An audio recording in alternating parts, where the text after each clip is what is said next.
Blackwell was born in 1821 in England. She is most remembered for being the first female physician in America.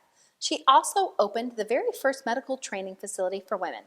She took particular interest in hygiene and hand washing, creating better outcomes for her patients.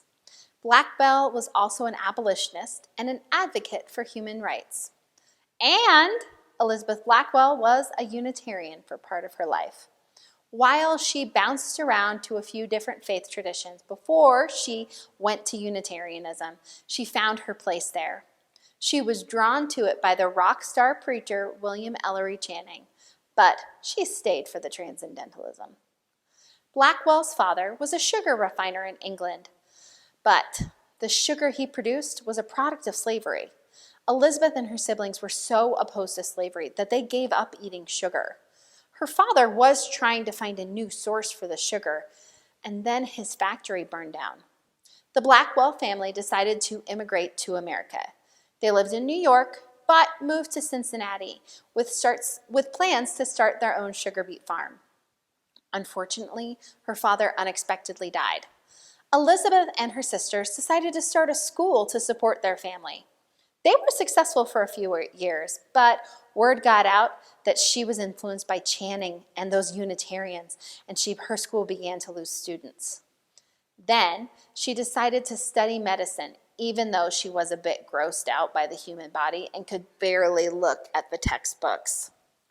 Elizabeth was most inspired to become a doctor and not just a nurse like the rest of the women were interested in when a friend said to her, "If I could have been treated by a lady doctor, my worst sufferings would have been spared me." She studied medicine privately while she applied to medical school, but none of them would admit a woman. Finally, the men attending the Geneva Medical College voted to admit her to the school, but sadly, it was mostly intended as a joke.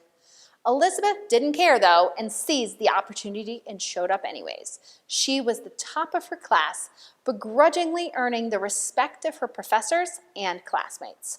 She graduated first in her class, even though the townspeople shunned her for being a bad woman, stepping out of her gender role.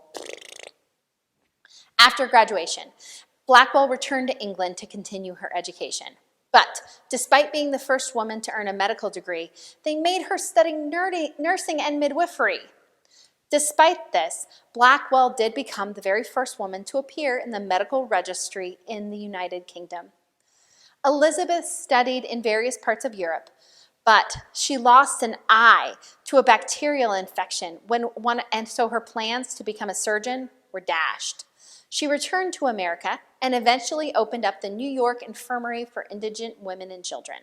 It doubled as a training facility, essentially becoming the very first medical training school for women. Blackwell never married, but she adopted a child who also doubled as a servant. This story is a product of its time. She died in 1910 at the age of 89. Elizabeth Blackwell was brave and persistent in her pursuit of education and was a trailblazer for women in medicine.